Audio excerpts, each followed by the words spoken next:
A história de Westeros é cheia de rivalidades e brigas históricas que começam lá com alguns membros de certas famílias e vão passando de geração em geração, levando a muito caos e muita guerra. E é sobre isso que a gente vai falar hoje, então vem comigo. Olá amigos, sejam muito bem-vindos a mais um vídeo do Cala a Boca Thiago. Eu sou o Thiago e hoje o assunto vai ser treta, vai ser caos, vai ser confusão. Vai ser as maiores rivalidades aí da história de Westeros, considerando as famílias aí, as famílias nobres aí lá do continente. Então eu separei uma listinha aqui com algumas das tretas principais que eu conheço e que eu sei, mas com certeza vou esquecer várias tretas importantes, então vocês deixem nos comentários. Aqui eu tentei trazer as mais famosas mesmo, já para fazer um apanhadão geral. Mas vocês sempre podem deixar nos comentários aí o que vocês acham, sugestões novas e me corrigir, como vocês sempre fazem muito bem, olha só que alegria. Então é isso, sem mais delongas, lembrando que pode ser que tenha algum spoilerzinho, especialmente de Game of Thrones aqui, né? Porque, tô falando das tretas aí das casas, então tô falando de guerra, tô falando de morte, por aí vai. E talvez de House of the Dragon também, então fique atento. Mas não é nada too much, então pode ficar tranquilo quanto a isso. Enrolei, né? Puta merda. Enfim, vamos lá. Vale mencionar também que está mais ou menos na ordem de menos rivalidade para mais rivalidade. E eu vou começar com a rivalidade entre a casa Florent e a casa Tyrell, que não é muito óbvia para quem só assistiu a série e não leu os livros, mas essa rivalidade já acontece desde a época do Aegon Conquistador e da conquista como um todo. Isso porque a casa Florent diz descender também, né, da lendária casa Garner, que era quem dominava, né, eram os reis da Campina até a chegada do Aegon. Porém a casa Garner, né, todo mundo morreu. Aquela história do Patrick, né? E todo mundo morreu. E todo mundo morreu no Campo de Fogo, né? Quando o Aegon resolveu soltar seus 3 dragões pra cima da aliança Lannister-Garner. E o rei Garner e todos os seus descendentes morreram na batalha. E quando o Aegon chegou lá na Campina, né? Chegou no Jardim de Cima, o Tyrell, que era, né, o castelão, né, do castelo. Castelão do castelo. Era o cara que organizava o castelo, né? Era o intendente do castelo, resolveu abrir os portões e deixar o Aegon entrar. Então o Aegon, para recompensar, declarou a casa Tyrell como nova protetora ali do território da Campina e como os senhores, né, de toda a Campina, o que deixou os Florent, que diziam descender de uma linhagem mais nobre, que eles tinham maior ancestralidade, né, e mais proximidade com os Garner, deixou eles bem chateados. Porém, os Florent nunca se levantaram em revolta formal contra os Tyrell, mas eles sempre se opuseram, né, sempre meio a contragosto, né, apoiando eles, mas nunca declarando aquela lealdade, assim como os Frey são lá, né, nas terras fluviais, né. O Lord Frey tem o apelido de atrasado Lord Frey, justamente porque durante a rebelião do Robert ele demorou para apoiar, né, a casa Tully na Batalha do Tridente. E os Florent são meio assim também com os Tyrell, né, eles nunca se revoltaram contra eles, mas também não fazem muita questão de ajudar. Durante a Guerra dos Cinco Reis, os Florent inicialmente apoiam a pretensão dos Tyrell em se aliar ao Renly, né, mas depois da Batalha do Água Negra, os Florent deserdam e são a principal casa da Campina a deserdar pro lado do Stannis, até porque a Selyse, né, a herdeira da casa Florent, era casada com Stannis e eles acabam se tornando aí a principal base de apoio aí pro rei Stannis, né? Então eles acabam se tornando uma casa bem importante nos livros e que a gente vê com bastante frequência, apesar de serem uma casa bem sem glamour, bem sem charme, assim, é difícil simpatizar com eles. A rivalidade entre a casa Velaryon e a casa Hightower não é tão histórica e nem tão constante quanto outras que a gente tem aqui na lista, mas ela foi bem intensa. Claro que eu tô falando da época aí da Dança dos Dragões, que foi onde começou essa rivalidade e que a gente tá vendo acontecer lá em House of the Dragon. E por isso mesmo que eu não vou dar tantos detalhes, porque a gente vai ver o desenrolar aí dessa rivalidade na série. Porém, vale comentar que os Velaryon sempre foram, né, desde a chegada dos Targaryen ali em Westeros, uma das casas mais próximas aí dos Senhores dos Dragões, especialmente porque os Velaryon também têm essa ascendência valeriana, né, o que sempre deixou essas duas casas muito próximas. Porém, com o casamento do Viserys I com a Alicent, acabou que a casa Hightower tomou esse posto e começou a ter mais influência sobre o Trono de Ferro do que os Velaryon, o que acabou incomodando bastante, né, os senhores lá das galés, né, o senhor das galés, senhor dos mares.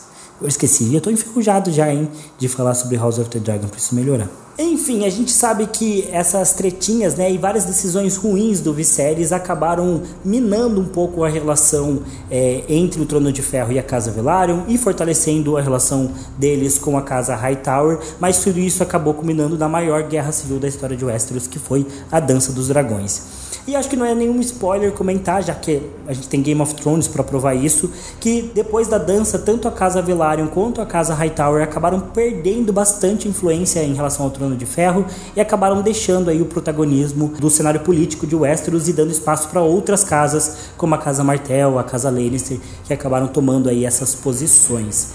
Enfim, são casas que sofreram bastante com a dança, mas a casa que mais sofreu com a dança, com certeza, foram os Targaryen. Por que eu falei isso nesse tom?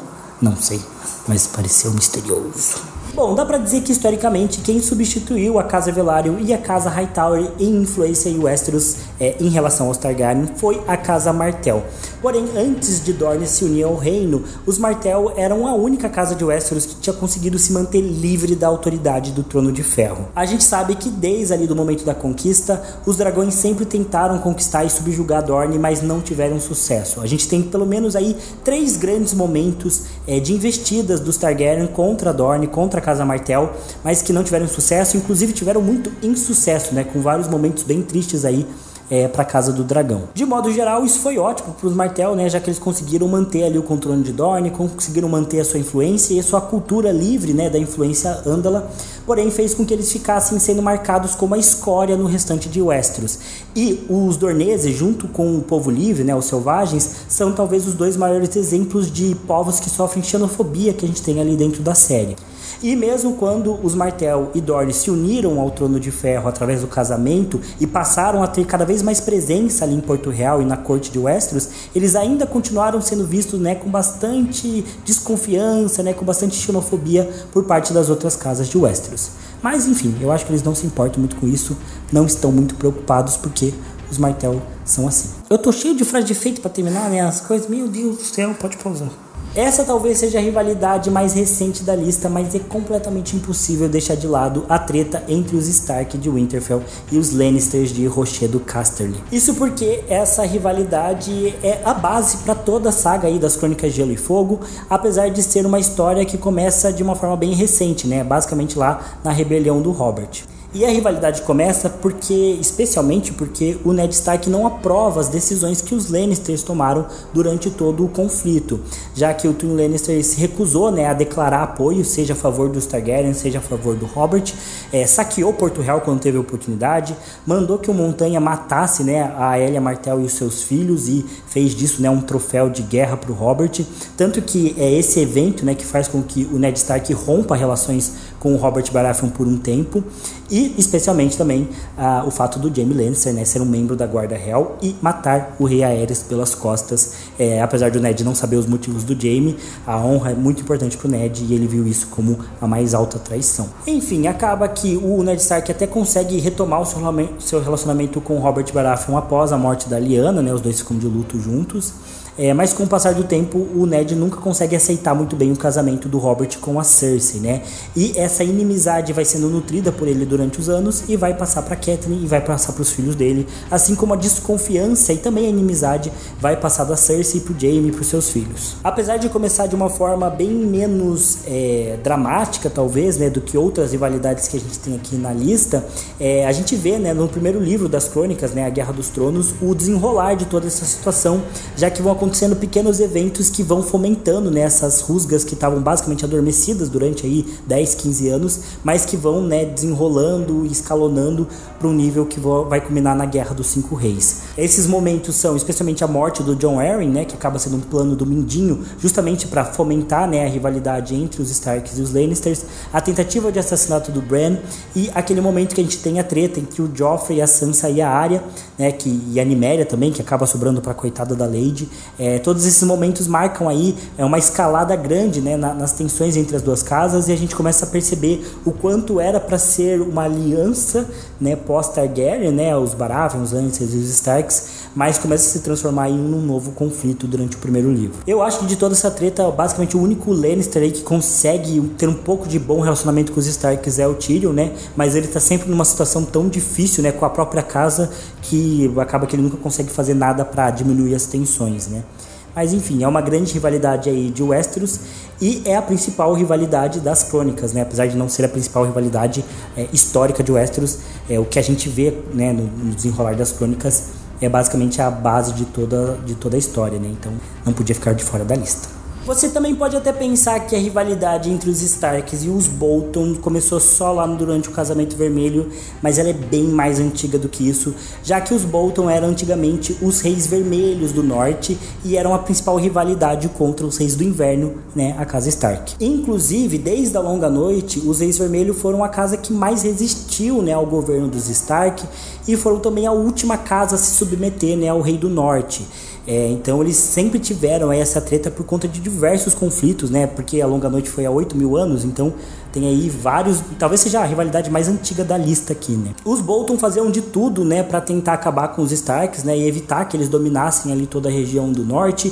Inclusive chegaram a ser bem sucedidos em algumas batalhas e algumas guerras mesmo, né? Algumas campanhas eles foram bem sucedidos, chegando a saquear o Winterfell pelo menos 2 vezes. Também é dito que os Bolton tinham o costume, né, de esfolar os Starks e usar a pele deles para adornar, né, o Forte do Pavor, além de que alguns Lords Bolton também gostavam de usar a pele dos Starks como casacos, o que é bem sinistro.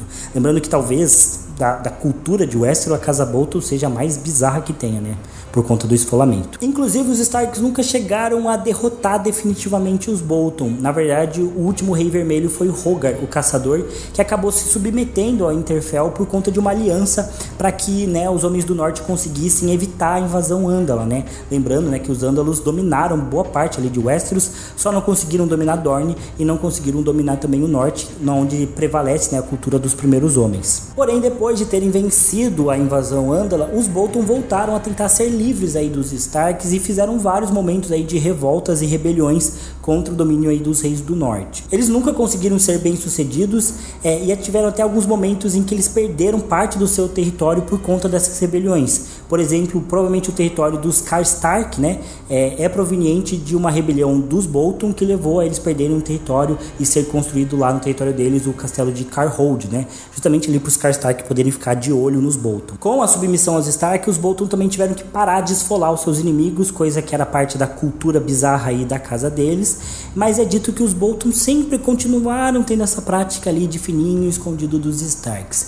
Então, quando a gente vê, né, o Roose Bolton simplesmente traindo o Robb Stark, na verdade ele está dando continuidade a toda uma tradição e rivalidade que essas duas casas tinham e que fica bem discreta ali nos primeiros livros das Crônicas de Gelo e Fogo, né? Então você tem que olhar com mais atenção, estudar um pouquinho mais sobre as crônicas para entender, né, que essas casas aí talvez tenham a rivalidade mais antiga, né, de Westeros como um todo. Quem conhece as Crônicas de Gelo e Fogo sabe que é impossível deixar de fora de uma lista de rivalidades as tretas entre a casa Targaryen e a casa Blackfyre, já que lá em 196 depois da conquista, o Daemon Blackfyre, um bastardo legitimado do rei Aegon IV, o Indigno, resolveu se levantar em revolta contra o seu meio-irmão, o rei Daeron II. Os Blackfyre tinham uma boa pretensão na época, já que o Daemon Blackfyre era muito bem visto, né? Ele carregava a espada Blackfyre, ele era um cavaleiro muito bom, ele tinha apoio de várias casas, enquanto o Daeron não era um rei tão popular e também ele tinha alguns problemas de legitimidade, né? Algumas discussões, algumas fofocas em relação à sua legitimidade que fundamentaram, né, aí a pretensão dos Blackfyre em tomar o Trono de Ferro. Toda essa bagunça e rivalidade acabou culminando, né, basicamente na primeira rebelião Blackfyre, que acabou na Batalha do Campo do Capim Vermelho, da qual eu já falei aqui no canal. O que levou aí à morte do Daemon e boa parte aí dos seus pretendentes. Porém, isso não acabou com a rebelião, já que tiveram pelo menos mais 4 tentativas de revolta e de levante aí dos pretendentes Blackfyres contra a casa Targaryen, tentando tomar de volta o Trono de Ferro, e eles sempre tiveram apoio, especialmente da Companhia Dourada, que é uma das principais companhias mercenárias ali de Essos e que só existe porque é uma herança aí da Batalha do Campo do Capim Vermelho e da primeira rebelião Blackfyre, já que eles são antigos aí apoiadores do Daemon, que perderam a batalha, mas nunca abandonaram a causa aí Blackfyre e a causa de voltar para Westeros. Tanto que mais de 60 anos depois, lá em 260 depois depois da conquista, a gente vê a quinta e última rebelião Blackfyre, quando Maelys, o monstruoso, apoiado pela Companhia Dourada, acaba conquistando os degraus e começa a fazer dali a sua base para tentar uma investida contra Westeros. O rei Aegon V, né, manda seu exército para acabar com essa pretensão e mais uma tentativa Blackfyre, e acaba que o Maelys, o monstruoso, é morto em combate singular contra o Sir Barristan Selmy, né?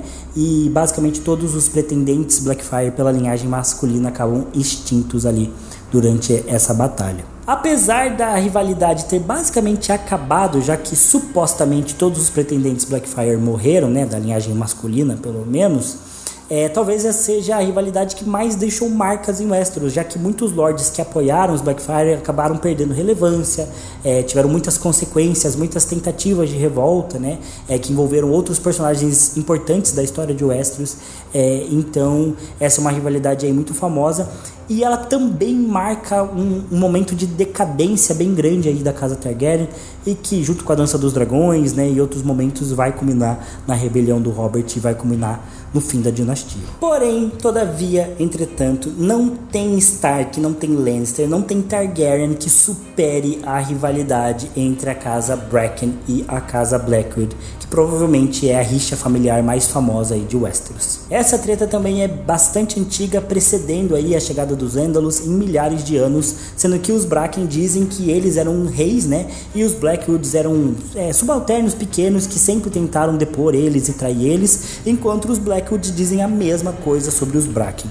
Basicamente essas duas casas, tudo que é tópico possível, elas vão encontrar para serem rivais, né? Basicamente, quando uma tá do lado, a outra tá do outro. E apesar de terem alguns momentos da história de Westeros em que elas apoiaram a mesma causa, parece que sempre que elas podem ser rivais, elas são. Por exemplo, ambas as casas descendem dos primeiros homens, e quando os Ândalos chegaram, os Blackwood conseguiram manter, né, a sua cultura em relação aos deuses antigos e os primeiros homens intacta, enquanto os Bracken preferiram aderir à fé do Sete e aos costumes Ândalos, né, o que já causou uma rivalidade desse momento. Durante a época ali da Era dos Heróis, quando a casa do Randon, ou Durandon, né, dali de Ponta Tempestade, governava as terras fluviais, o rei Harren Hoare, né, lá dos Nascidos de Ferro, invadiu ali as terras dos rios, e os Bracken resolveram apoiar o invasor, enquanto os Blackwood ficaram do outro lado, né, resistindo ali aos Nascidos de Ferro. Durante a Dança dos Dragões, os Bracken resolveram apoiar o rei Aegon II e a causa dos Verdes, enquanto os Blackwood resolveram apoiar a rainha Rhaenyra Targaryen e a causa dos Negros. O Aço Amargo, que era um dos principais apoiadores aí das pretensões Blackfyre, né, e do Daemon Blackfyre, era filho de uma Bracken com o rei Aegon IV o Indigno, enquanto o Corvo de Sangue, né, que era um dos principais apoiadores legalistas e apoiadores do Daemon II e da casa Targaryen, era filho de uma Blackwood com o rei Aegon IV o Indigno.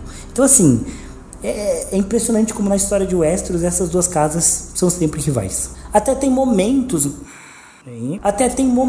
em que essa rivalidade acaba dando uma diminuída. Por exemplo, depois da primeira rebelião Blackfyre, os ânimos ficaram acalmados até por conta da situação geral lá em Westeros. Porém, em 206 depois da conquista, durante um torneio lá em Valfreixo, né, o Sir Otto Bracken, né, acabou matando o Lord Blackwood durante uma justa, o que levou a casa a ficar muito revoltada.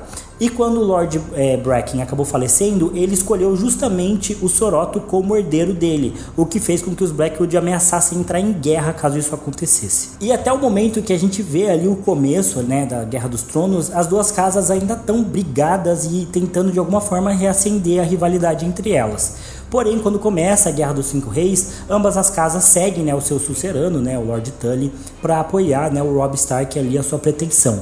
Porém, após o Casamento Vermelho, os Bracken logo mudam de lado e começam a jurar fidelidade ao Trono de Ferro e à casa Lannister Baratheon, né, do Joffrey, enquanto os Blackwood se mantêm leais, né, ao Robb Stark e basicamente são uma das últimas casas ali das Terras Fluviais a se render ao Jaime Lannister. A gente ainda não sabe exatamente o que vai suceder aí dessa rivalidade, já que a gente viu ali nos últimos livros, do ponto de vista do Jaime, né, uma negociação, né, pros Blackwood que perderam, né, o conflito, darem parte das suas terras pros Bracken, darem também alguns herdeiros como reféns e tudo mais. Então a gente não sabe o que vai rolar, mas a gente acredita que essa rivalidade deve continuar aí até o fim da história, né? Até que os outros carreguem todo mundo pra morte.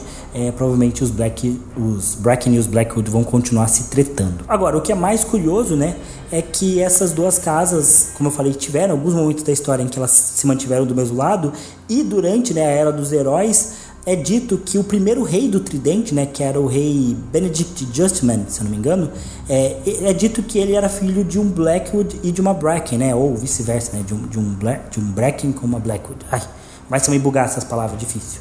Mas enfim, então, apesar de tudo, né, a história ali das Terras Fluviais passa muito por essa, não só pela rivalidade dos Bracken e dos Blackwood, como também pelos momentos de aliança, né, já que a gente tem algumas histórias de Romeu e Julieta entre essas duas casas. Mas enfim, pessoal, o vídeo acabou ficando bem mais longo do que eu esperava. Eu espero que vocês tenham gostado.